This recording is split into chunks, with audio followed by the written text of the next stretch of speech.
Charlotte, Carolina del Norte. Hora de mayor afluencia de la mañana. Una fuerte explosión mece su congestionado aeropuerto. Las llamas salían por la barda, un caos total. Todos corrían para salvar la vida. Los bomberos se dirigen rápidamente a uno de los principales hangares del aeropuerto. Afrontan un infierno. Nos costó entender que un avión chocó contra el hangar. Un vuelo regional se precipitó a tierra poco después del decolaje. Todos a bordo murieron. Estábamos desconcertados pensando, este avión voló 9 veces antes y no tuvimos problemas. Los investigadores descubren una cadena de errores. Bill, tengo una idea. Y concluyen que los pasajeros de aviones pequeños corren peligro hace muchos años.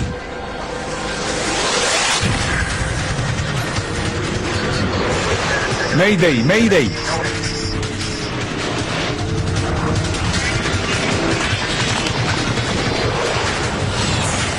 Catástrofes aéreas. Esta es una historia verdadera. Está basada en informes oficiales, transcripciones de control de tráfico aéreo, grabaciones de cabina y declaraciones de testigos oculares. Peso muerto. Es la mañana del 8 de enero del año 2003 en Charlotte, Carolina del Norte.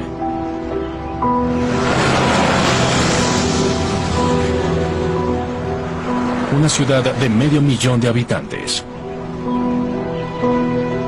En el aeropuerto internacional de Douglas en Charlotte, la piloto de aerolínea comercial, capitán Kathy Leslie, llega temprano a su trabajo. De apenas 25 años de edad, esta joven, oriunda de Texas, vuela con Air Midwest desde hace casi 3 años.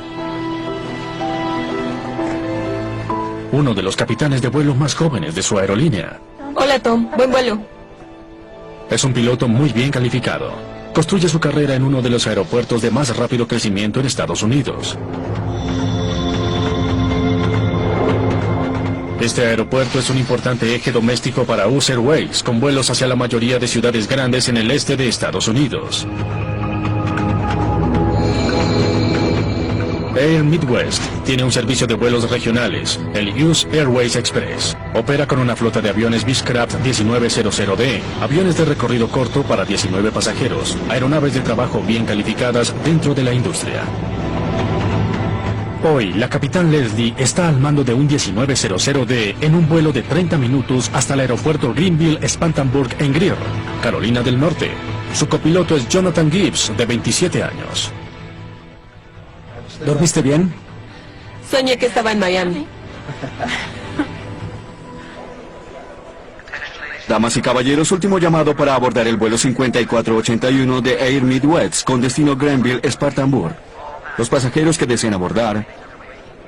Entre los pasajeros que vuelan a Greer hoy en la mañana está Christiana Shepard, de 18 años.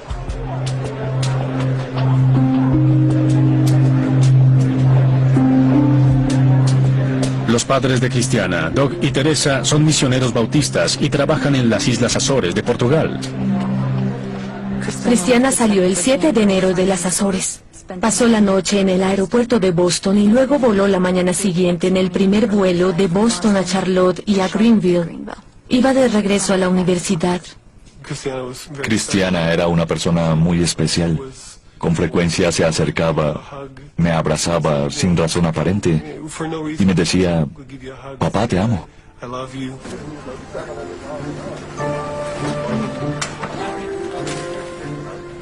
A las 8 de la mañana, Christiana aborda su vuelo.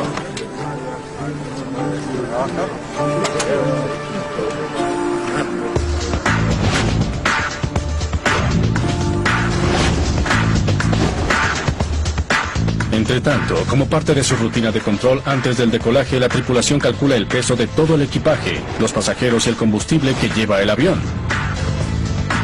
Debe asegurarse que el avión no lleve sobrepeso y que el peso esté repartido uniformemente. Es un cálculo que se hace en todos los aviones comerciales. ¿Tenemos cupo completo? Hay 19 personas atrás, no sé cuánto equipaje. Bien. Pero los encargados del equipaje plantean la posibilidad de que este sea demasiado pesado. ¡Rayos! Capitán, ¿cuántas bajamos? Estamos calculando el peso.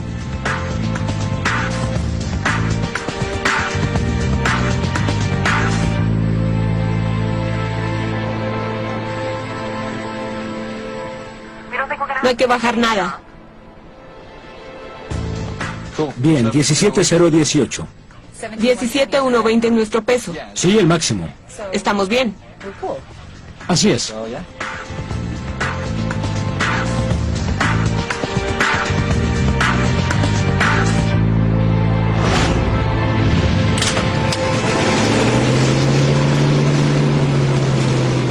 Buenos días, bienvenidos al servicio US Airways Express con destino a Greenville, Spartanburg.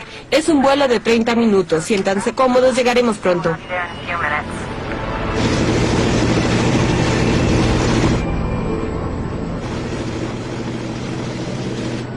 Antes del decolaje, la tripulación revisa los controles de vuelo, incluyendo el timón de dirección y el elevador, que ayudan a controlar la dirección del avión. Controles de vuelo libres y correctos. Vuelo 5481, pista 18 derecha. Póngase en posición y espere. La capitán Leslie está a minutos del decolaje.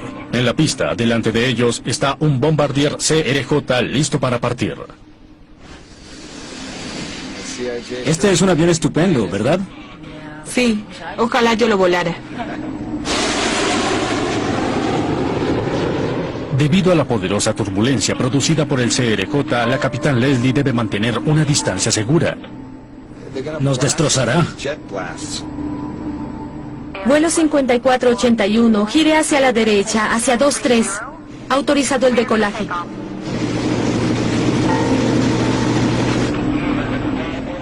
Potencia de decolaje, por favor. Lista la potencia.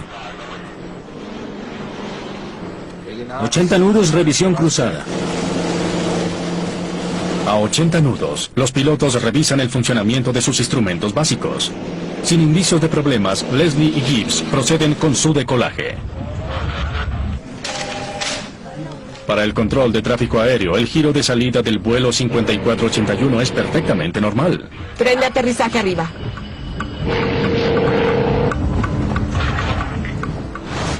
¿Qué? Pero sin advertencia, la nariz del avión se eleva pasando de 7 a 54 grados.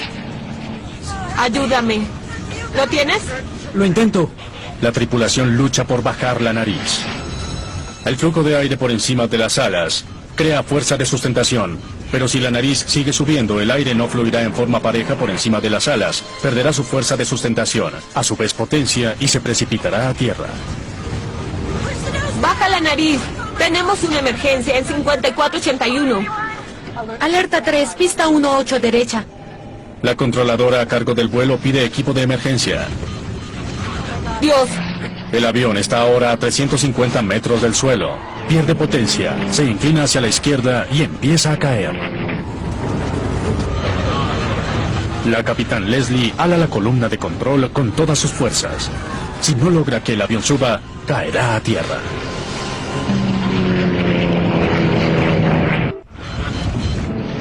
La capitán Leslie lucha desesperadamente para que el avión ascienda, pero la aeronave no responde. Se precipita hacia un hangar de US Airways. El combustible del avión pesaba 1000 kilogramos antes del decolaje. El impacto inmediatamente prende todo ese combustible. Ahora el intenso fuego amenaza con rodear el hangar. Hay varios aviones y cientos de personas trabajando adentro. ¿Bomberos? Hay emergencia, se estrelló un avión. ¿Se estrelló un avión? Sí, en un aeropuerto de Airways. Hay incendio. Tenemos un código 10. Un avión se estrelló en el extremo sur. Repito, accidente aéreo confirmado con incendio. El jefe de bomberos, Kate Rogers, de 38 años, va camino a su trabajo cuando recibe una llamada código 10. Código 10 significa que es un accidente aéreo confirmado. Y generalmente estos incidentes se presentan muy pocas veces. Un avión se estrelló en el extremo sur. Repito, accidente aéreo confirmado con incendio. El jefe de bomberos, Kate Rogers, de 38 años, va camino a su trabajo cuando recibe una llamada código 10. Código 10 significa que es un accidente aéreo confirmado. Y generalmente estos incidentes se presentan muy pocas veces.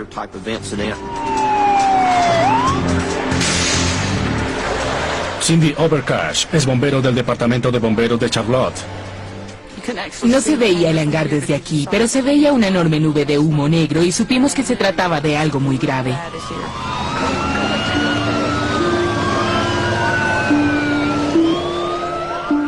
En el edificio adyacente, el director de ventas David Isola oye la explosión. Estaba en mi escritorio y oí una explosión muy fuerte. Entró un hombre de la oficina de al lado y dijo que acababa de ver caer un avión.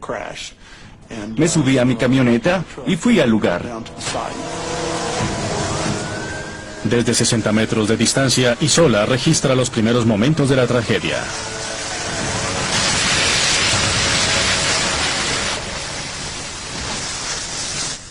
Había mucho humo y parecía un verdadero infierno. Las llamas salían por encima de la barda. Un caos total. Todos corrían para salvar la vida. El jefe Rogers inmediatamente asume el control de la emergencia. Sabe que hay aeronaves estacionadas dentro del hangar en llamas. Sus tanques de combustible podrían estallar. Nuestras preocupaciones eran, 1, las personas a bordo del avión. 2, las personas que trabajaban dentro del hangar. Y 3, los aviones que esperaban reparación. ¿Estarían incendiados? Entonces eran muchos los problemas que teníamos que afrontar. En minutos, los bomberos empiezan a controlar el infierno. La esperanza ahora es que en algún lugar entre los escombros algunos sobrevivientes se aferren a la vida.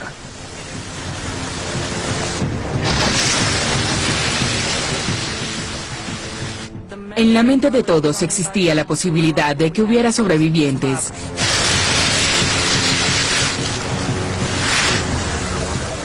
El jefe Rogers envía a un grupo de bomberos dirigido por Cindy Overcash al corazón del infierno.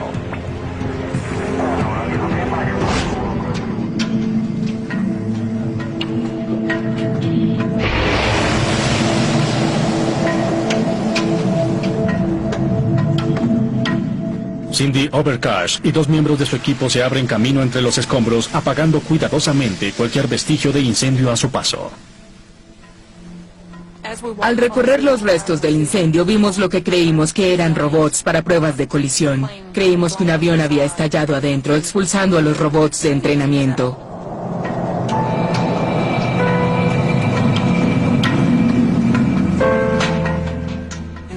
Luego me dije,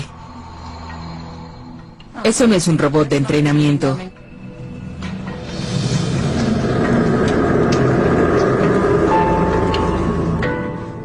Demoraron pocos minutos en saber qué sucedía. Y cuando lo hicieron, no había sobrevivientes. Es una pérdida total. Todos los 19 pasajeros, la capitán Leslie y el copiloto Gibbs murieron. A las 8:53 esta mañana tuvimos un accidente aéreo, con 19 pasajeros y 2 tripulantes a bordo. No hay sobrevivientes. Esperamos no tener que responder jamás a una situación con una pérdida de vidas tan alta. Pero ese es nuestro trabajo. Este es uno de los deberes más difíciles para un bombero en toda su carrera. Para los paramédicos y los socorristas, la dura experiencia terminó. Para los amigos y la familia de las víctimas, el tormento acaba de empezar. Caminaba por la sala. Me detuve y dije, mi corazón palpita en este momento igual que entonces. Pregunté, ¿ya llamó Cristiana? Dijo que no. En ese momento supe lo que había sucedido. Fui al teléfono y llamé a la universidad. Sí, señora Shepard, tenemos noticias tristes. El avión se había accidentado después del decolaje. Pregunté si había sobrevivientes y me dijo que no. Y supe que debía darle la noticia a Doc. Es algo que nunca se olvida. Cambiaba una bombilla fluorescente y Teresa llegó a la puerta. ¿Cómo decimos eso? Todos los días usamos palabras. ¿Cómo usar palabras para acabar con la vida de alguien?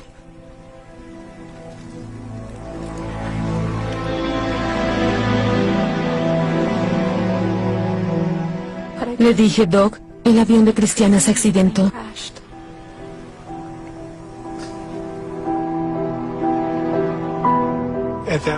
En ese momento, mi mundo se derrumbó.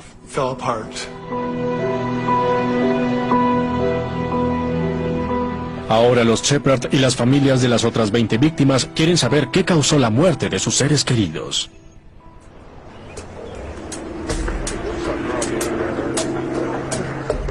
Han pasado unas 5 horas desde que el vuelo 5481 cayó sobre un hangar en Charlotte, Carolina del Norte.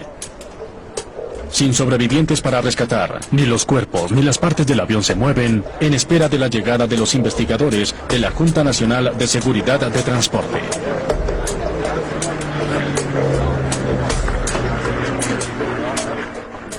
Mientras los investigadores médicos marcan la localización de restos humanos en rojo, los investigadores de la JNST, Junta Nacional de Seguridad de Transporte, marcan los escombros metálicos en amarillo, como indicios que les ayuden a descifrar lo que sucedió a bordo del vuelo 5481. Entre las personas asignadas a este caso está la investigadora jefe Lorinda Ward. Este es su primer encargo como investigadora jefe en un accidente. Pero hoy no está en su mejor momento. Ese día estaba un poco desanimada. Me recuperaba de una gripe. Pero la adrenalina que fluye por el cuerpo recompensa el malestar. Y sabía que las personas que me acompañaban eran experimentadas. Me sentí cómoda de viajar a Charlotte. En el aeropuerto Douglas de Charlotte, Ward da los primeros pasos para averiguar las causas del accidente. Hablé con el departamento de bomberos para estar segura que el fuego estuviera apagado. Y convoqué una reunión con las primeras personas que llegaron al lugar del accidente para saber qué habían notado a su llegada.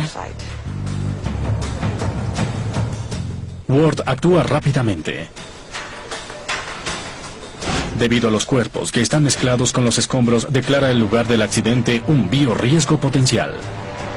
Los investigadores que pueden estar en contacto con los escombros deben usar trajes protectores para examinarlos e identificar los restos de las víctimas. Cuando llegamos al lugar de los acontecimientos, no parecía que hubiera un avión ahí. Debido al fuego que queda después del accidente, al llegar era difícil identificar que fuera un avión con 21 personas. Mientras se desarrolla el trabajo en el sitio del accidente, Bueno, vamos. Lorinda Ward y su equipo buscan indicios en los alrededores.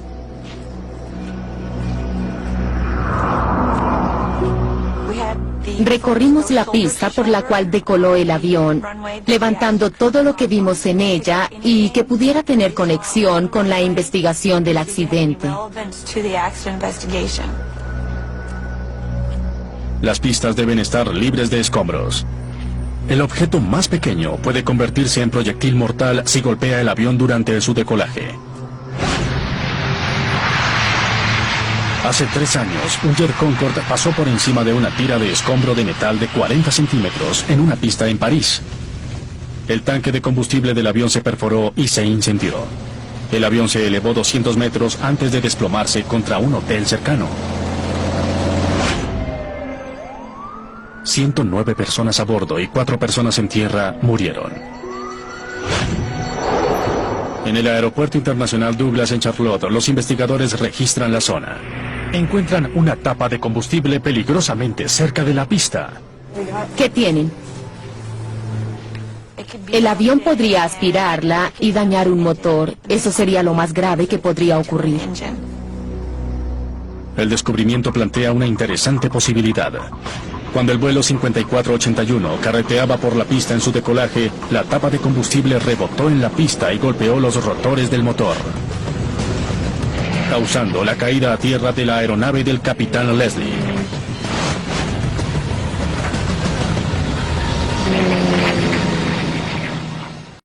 Cuando el vuelo 5481 carreteaba por la pista en su decolaje, la tapa de combustible rebotó en la pista y golpeó los rotores del motor, causando la caída a tierra de la aeronave del capitán Leslie.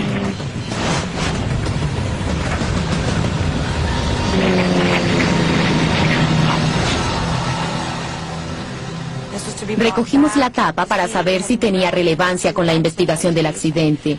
Pudo haberse caído del mismo avión y causarle algún daño a la aeronave. Un examen minucioso lleva a Ward y a su equipo a concluir que la tapa de combustible no pudo interferir con los propulsores. Los investigadores no encuentran más escombros relevantes en la pista. La teoría de los escombros en la pista queda eliminada. Ahora el investigador de control de tráfico aéreo de la JNST, Bill English, explora otra posibilidad. Nos pareció conveniente investigar un posible encuentro con turbulencia producida por una estela.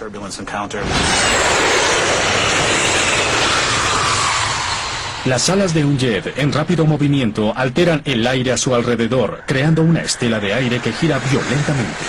Pruebas hechas por la NASA ilustraron la potencia y peligro de la turbulencia de las estelas para los otros aviones. Teníamos que investigar. ¿Había salido otro avión antes? De ahí vendría el riesgo de una turbulencia, y queríamos saber qué tipo de avión decoló adelante. Los aviones más grandes y pesados dejan a su paso las turbulencias más peligrosas. Bill English examina registros de radar de la hora del accidente. Averigua que un jet bombardier mucho más pesado decoló minutos antes que el Beech. Este es un avión estupendo, ¿verdad? Sí, ojalá yo lo volara. La turbulencia se genera en los extremos de las alas de cualquier avión. Inmediatamente empieza a levantarse del suelo, forma lo que las personas en ocasiones llaman tornados horizontales, vórtices de aire que crean turbulencia peligrosa. Pista 18 derecha, póngase en posición. Los controladores de tráfico aéreo tienen procedimientos para espaciar los aviones de manera tal que puedan esquivar la turbulencia o esperar a que la estela se disipe.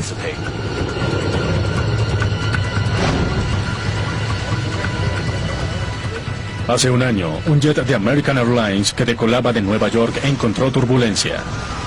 El avión cayó en un vecindario residencial.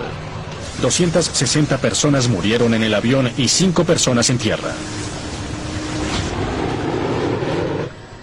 Nos destrozará. Vuelo 5481, autorizado el decolaje.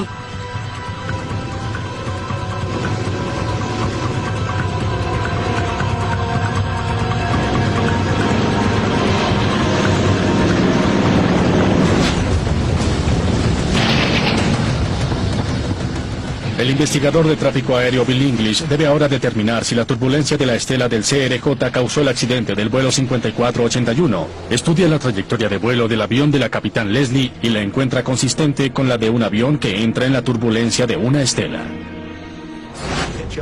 Un ascenso repentino no es algo desconocido en un encuentro con una turbulencia. El avión sube la nariz de pronto y la tripulación se ve en problemas para contrarrestar ese ascenso y volver la nariz a su posición normal. English necesita saber qué tanto se acercó el avión de Air Midwest al jet más grande. La torre de Charlotte tiene un sistema de computadoras sofisticado que rastrea el movimiento de los aviones mientras están todavía en tierra. El sistema le dio a Bill English su respuesta. El sistema tenía una actualización muy rápida. Vimos el lugar exacto en la pista y la hora del decolaje del jet grande, comparado con el momento en el cual el avión accidentado inició su giro. Cuando Bill English diagrama la posición exacta de los aviones en su decolaje, hace un descubrimiento diciente. Aunque los dos aviones usaron la misma pista, sus trayectorias nunca se cruzaron. El CRJ inició su decolaje más lejos en la pista que el avión accidentado, y su ángulo de ascenso y el ángulo de ascenso del avión accidentado nunca se intersectaron. El ángulo del avión accidentado fue muy inclinado. No tenía posibilidad de intersecar la estela de turbulencia del jet CRJ.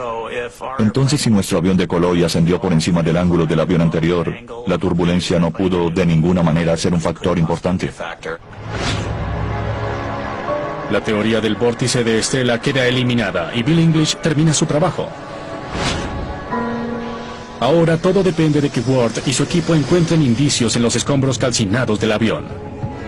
En 2 días, su investigación revelará una cadena de errores y suposiciones equivocadas que han puesto en riesgo a decenas de miles de pasajeros durante años.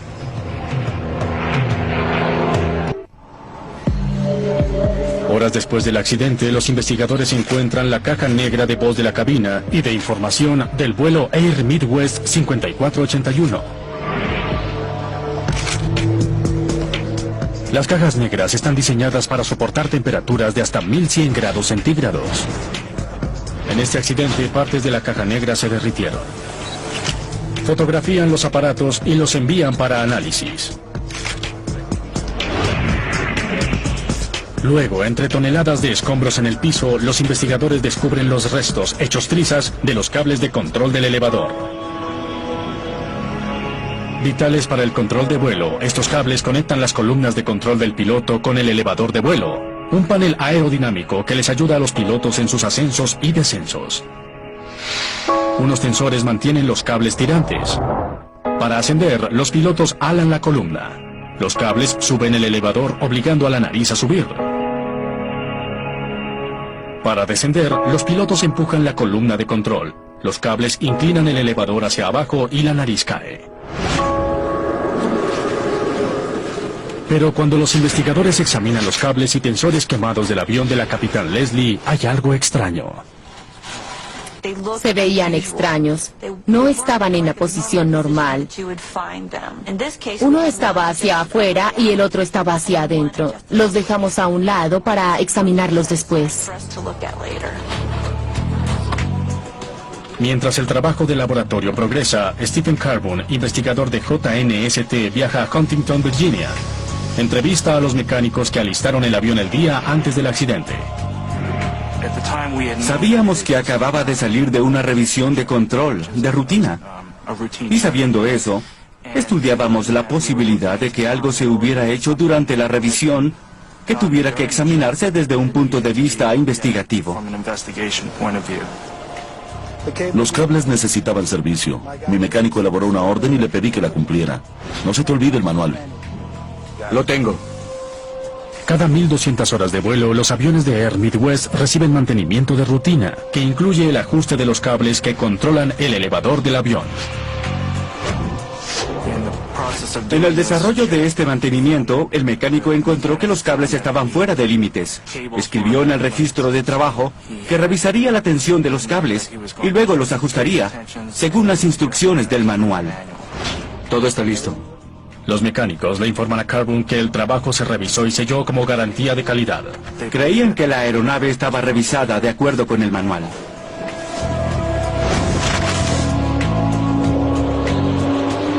A primera vista, esa seguridad parece ser acertada.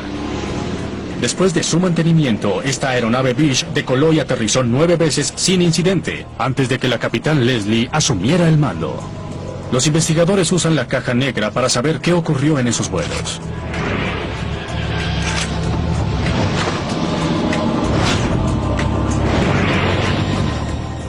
Esta guarda datos de numerosos vuelos, tanto anteriores como posteriores al ajuste de los cables del avión. Nadie en ninguno de esos vuelos tuvo problemas con el elevador del avión. No sabíamos cómo influyó la posición de los cables en el desempeño del avión porque había volado con éxito 9 veces antes del accidente.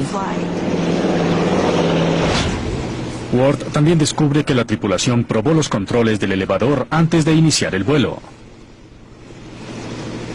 Controles de vuelo libres y correctos. Vuelo 5481. Ward y su equipo investigan más a fondo. Quieren saber si la configuración inusual de los cables del elevador influyó en el accidente.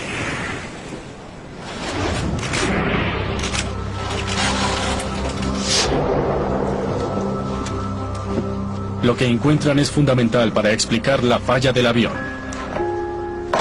Normalmente, los dos tensores deben tener la misma longitud. En el avión de la capitán Leslie, sin embargo, un tensor es considerablemente más largo que el otro. Lo que encuentran es fundamental para explicar la falla del avión. Normalmente, los dos tensores deben tener la misma longitud. En el avión de la capitán Leslie, sin embargo, un tensor es considerablemente más largo que el otro. Para establecer la tensión correcta del cable, los mecánicos aprietan los tensores. Si aprietan un tensor demasiado, los cables se acortan y disminuyen el alcance de movimiento del control del elevador. El elevador debe tener capacidad de inclinación de descenso de 14 grados. Esta capacidad se disminuyó a la mitad, a solo 7 grados. El resultado es fatal.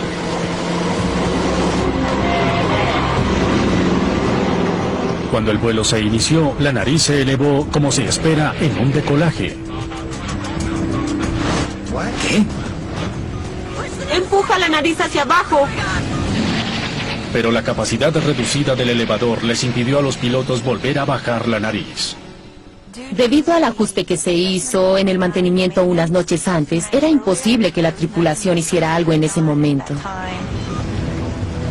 Al no poder bajar la nariz, la inclinación de las alas era demasiado pronunciada.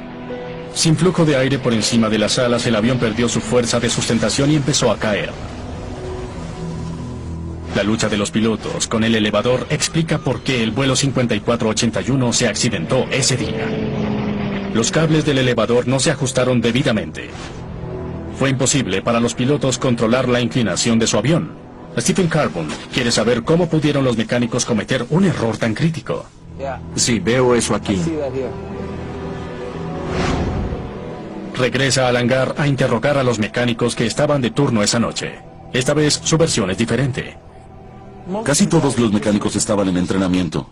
Los mecánicos que trabajaban con la aerolínea eran subcontratistas de la compañía y los mecánicos que revisaron el avión esa noche tenían poca experiencia con el Bish 1900D. La persona que hizo el alistamiento recibía entrenamiento esa noche en esa tarea específica. Cuando fijes el pasador, ajusta los barriles del tensor para tensionar más el cable. Sí, veo eso aquí. Ajustar los cables del elevador no es un proceso sencillo. Es un procedimiento dispendioso que involucra 25 pasos diferentes. Listo. ¿Y los otros pasos? Sí, no te preocupes por eso. Revisa la tensión del cable cuando termines y quedamos bien, es todo. El mecánico se saltó 9 pasos esa noche. Entre esos, la manipulación del elevador para probar su alcance total de movimiento. Si siguen todos los pasos descritos en el manual, descubren el problema. Cuando supe que el mecánico omitió procedimientos, me enfadé. Fue una omisión que afectó nuestras vidas, que afectó las vidas de 21 personas. 21 familias quedaron destruidas. Una pérdida como esta nunca se supera. Los Shepard demandan a la aerolínea. También exigen algo sin precedentes en la aviación estadounidense: una disculpa. Querían algo más que obtener una compensación justa en términos monetarios. Sentían la necesidad de humanizar y dar un rostro a las personas que son víctimas de estas tragedias. Los Shepard creen que la mejor manera de conseguir una disculpa es haciendo que los culpables conozcan a Christiana. Decidimos enviarles una fotografía a las personas involucradas en el accidente, en la investigación, para que Christiana no fuera solo un número de etiquete o de silla, o la cifra de la compensación. Queríamos que vieran que era una persona. Todo comenzó cuando determinamos que queríamos una disculpa. Queríamos que alguien dijera: nos equivocamos. Asumimos que la aerolínea se disculparía. No sabíamos que las aerolíneas no se disculpaban. Pudieron decir: sentimos mucho haber cometido este error y tomaremos medidas para que no vuelva a suceder. Los mecánicos hicieron algo que consideraron perfectamente razonable. Creyeron que era otro día normal de trabajo.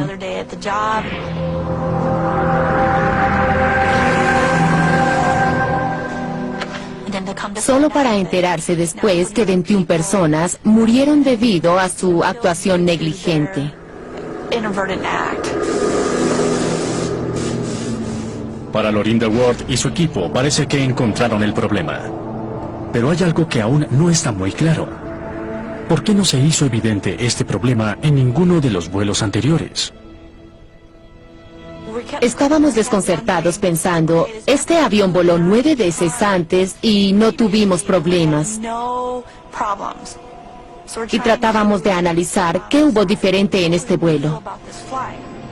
Ward debe descifrar qué ocurrió en las horas y minutos antes del accidente. ¿Notaste algo diferente antes del decolaje? Cuando empezó a carretear se veía pesado.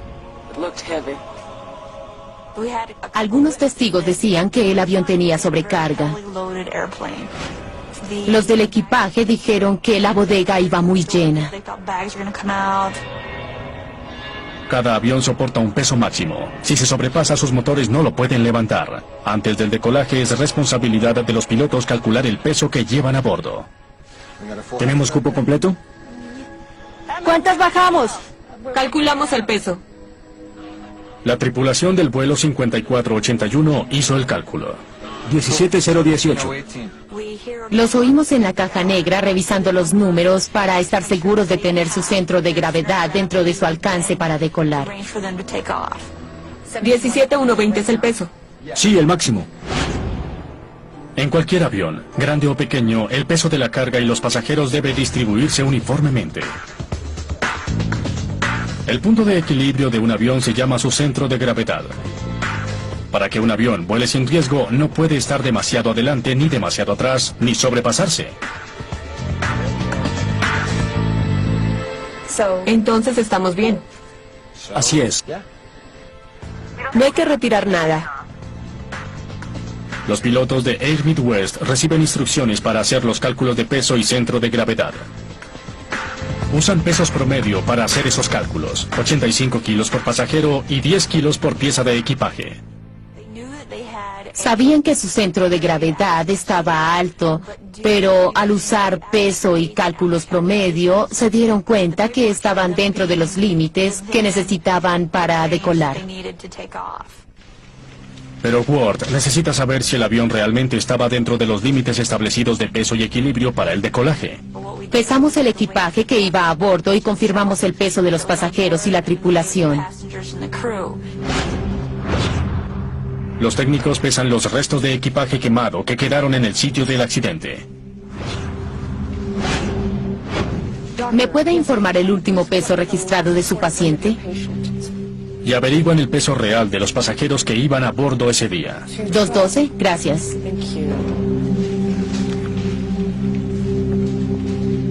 Cuando tiene todas las cifras, Ward descubre que el peso real del vuelo 5481 es 8.850 kilos, unos 290 kilos por encima de su peso máximo para decolaje.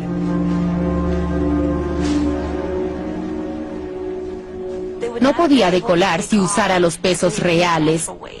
Tendría que bajar pasajeros o equipaje. Debido al peso de pasajeros y equipaje en la cabina mayor que el esperado y al número de valijas cargadas atrás, el avión estaba pesado en la cola. Su centro de gravedad estaba ligeramente hacia atrás, lo cual no fue problema hasta que levantaron el tren de aterrizaje. Tren de aterrizaje arriba. Cuando el peso del tren de aterrizaje se fue hacia atrás, llevó el equilibrio de peso demasiado atrás. ¿Qué? Los esfuerzos de los pilotos para recobrar el control de la aeronave fueron inútiles, debilitados por los controles del elevador defectuosos del avión. Cuando el tren de aterrizaje de la nariz se cerró, perdieron el control de la aeronave, porque todo el peso se fue hacia atrás y no tenían suficiente movimiento del elevador para bajar la nariz, y a la altura a la cual estaban, no había posibilidad de recuperación. Cuando el tren de aterrizaje de la nariz se cerró, perdieron el control de la aeronave, porque todo el peso se fue hacia atrás y no tenían suficiente movimiento del elevador para bajar la nariz, y a la altura a la cual estaban, no había posibilidad de recuperación. Los pasajeros y tripulación del vuelo 5481 estaban condenados desde el momento del decolaje. No tenían manera de saber que dos problemas, sin relación alguna, se combinarían para derribar su avión. Fue un vuelo de rutina para ellos y cumplieron con todos los requisitos previos al vuelo. Revisaron el peso, equilibrio y sus instrumentos y salieron por la pista asignada. Era un día más de trabajo y no sabían que estas dos fallas latentes los esperaban. Pero un mantenimiento defectuoso y pesos por encima del límite no fueron los únicos problemas revelados por la investigación de Lorinda Ward. ¿Tienes un segundo? Tengo una idea.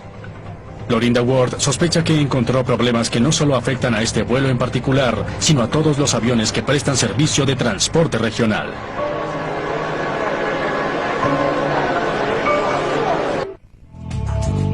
Los investigadores de la JNST dicen que con cada accidente aéreo, la aviación se hace más segura. El vuelo 5481 no fue la excepción. 14 meses después del accidente, la investigadora jefe Lorinda Ward y su equipo presentan un informe amplio y detallado con el propósito de que los errores que les costaron la vida a las personas a bordo del vuelo 5481 no se repitan jamás. Entre las recomendaciones de Ward, la revisión por parte de la AFA, Administración Federal de Aviación, de los pesos promedio de pasajeros y equipaje eran promedios que no se revisaban desde 1936. Y como los estudios sugieren que los estadounidenses y otros adultos pesan más de año en año, Ward sospechó que los promedios no se ajustaban a la realidad. Le hicimos una recomendación a la Administración Federal de Aviación que sus agentes revisaran sus operaciones en el verano y el invierno para determinar con cuánta precisión reflejaban estos pesos promedio el público que utilizaba sus aviones. Después de llevar a cabo un estudio de pasajeros, la AFA llega a una conclusión aterradora. El peso promedio de los pasajeros adultos estadounidenses es de 98 kilos, no de 85. La AFA también descubrió que el peso promedio del equipaje de mano estaba 2,5 kilos por pieza por debajo de lo real. Los pesos promedio que se estaban usando debían ser actualizados. Si para el 8 de enero del año 2003 estos promedios estuvieran vigentes, el vuelo 5481 no hubiera podido decolar y la capitán Leslie habría tenido que bajar equipaje y pasajeros. 48107, 17018.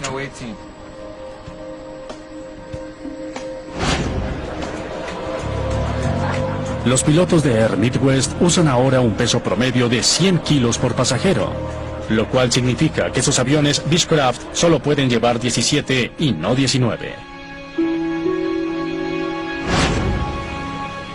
Pero el informe de Ward dice adicionalmente que aún con los promedios actualizados de la industria hay campo para el error.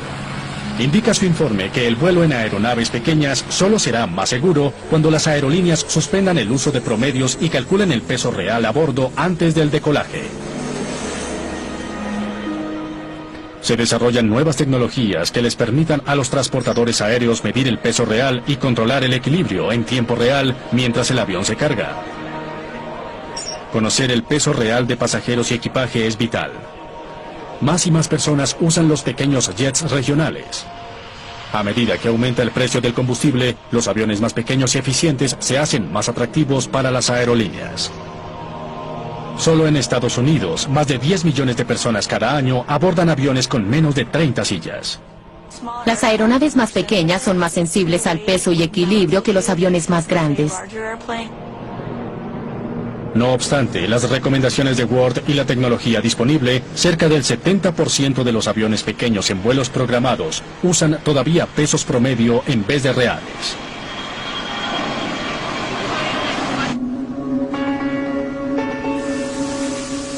Para Doug y Teresa Shepard hay otro peligro que amenaza con hacerse realidad. Si la AFA asumiera una función muy activa en su reglamentación, la subcontratación podría ser una ventaja, porque de la forma como lo hacen hoy, los errores seguirán sucediendo. ¿Y los otros pasos?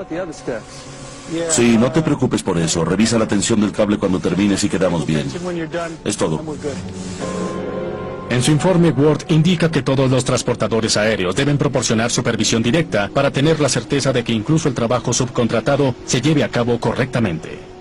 Esta investigación fue muy especial porque fue mi primer trabajo como investigadora a cargo de un caso.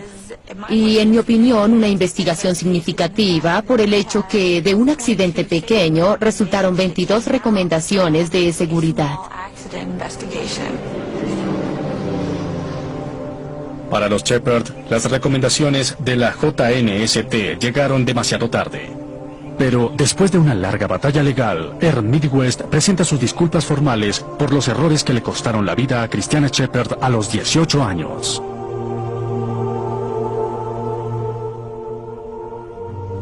Mi nombre es Ron Coleman y mi función hoy aquí es presentar una disculpa pública. Luego diré unas pocas palabras. La disculpa pública en casos de aviación no tiene precedentes.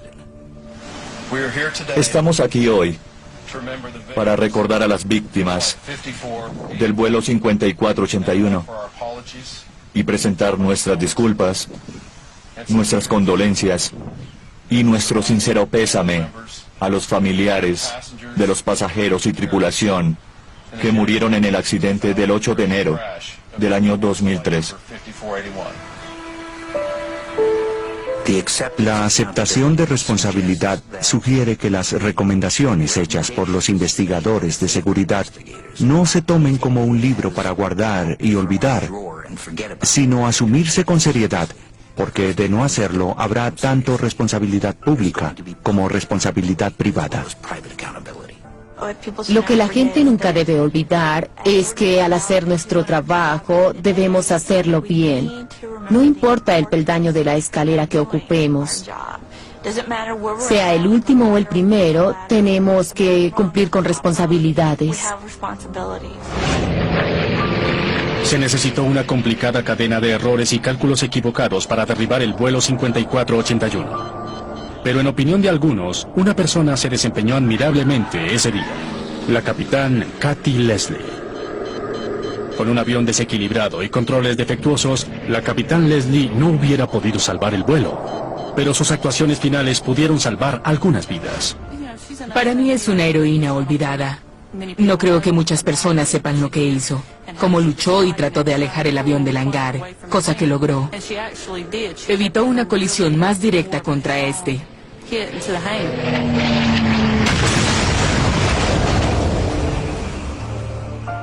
Y probablemente salvó a muchas otras personas de morir ese día.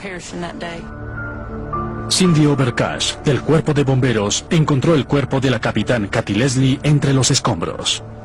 Overcash todavía siente un nexo especial con la joven piloto.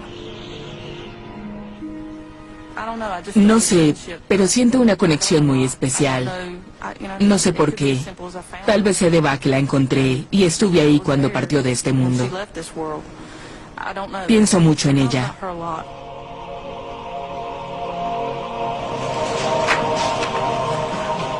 La investigación de Lorinda Ward pudo terminar cuando descubrió los errores que causaron el accidente del vuelo 5481. Al ir un poco más allá, hizo que la aviación fuera más segura para millones de personas.